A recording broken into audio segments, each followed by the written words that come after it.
suis Amandine Renoir, l'infirmière de coordination de la clinique du sein ici sur Libramont. Le rôle de la clinique du sein est d'organiser la prise en charge à partir du moment du diagnostic jusqu'à entre guillemets la fin des traitements. On est contacté par un médecin traitant qui a réalisé ce qu'on appelle un bilan sénologique. C'est là que le premier contact en général se réalise avec la patiente. Les examens complémentaires sont demandés, les patients rencontrent les médecins et de là après il y a encore une prise en charge qui est faite de l'ordre de la chirurgie, de la chimiothérapie.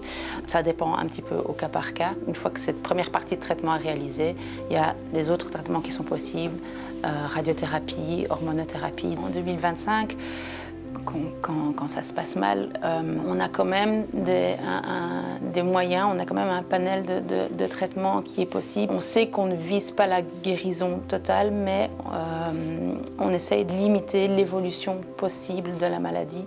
Au bout d'un moment, le principe du cancer, c'est de toujours essayer de chercher une petite porte de sortie pour aller quand même se faufiler ailleurs. Tant qu'on a un traitement qui fonctionne, qui arrive à fermer toutes les portes et qui ne trouve pas la solution au casse-tête, ben, tant mieux. Puis voilà, ça arrive que, hop, le cancer arrive à trouver cette petite porte de sortie. Voilà, on vient avec une autre serrure, un autre casse-tête à mettre en route pour qu'ils doivent réfléchir de nouveau et on arrive à effectivement tenir ça pendant plusieurs mois, années, tout en gardant effectivement un équilibre entre la qualité de vie et les éventuels effets secondaires que peut avoir le traitement.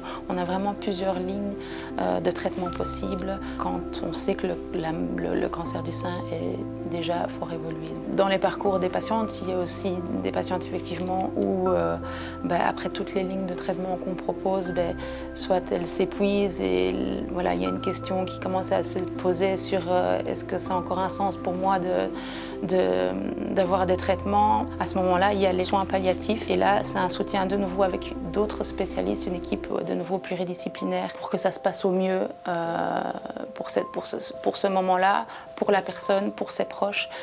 La notion de prise en charge par les soins de support est importante. Au niveau préventif, bien insister pour que les femmes apprennent à se connaître dès le plus jeune âge, entre guillemets. L'autopalpation, d'apprendre à connaître son corps, notamment ses seins, et ne pas hésiter, s'il y a un moindre doute, c'est de se référer en première intention chez son médecin traitant pour évaluer s'il est nécessaire de réaliser un examen en plus ou pas. À l'heure actuelle, effectivement, au plus tôt c'est pris, au mieux ça se passe et au mieux on vise la guérison totale du cancer du sein.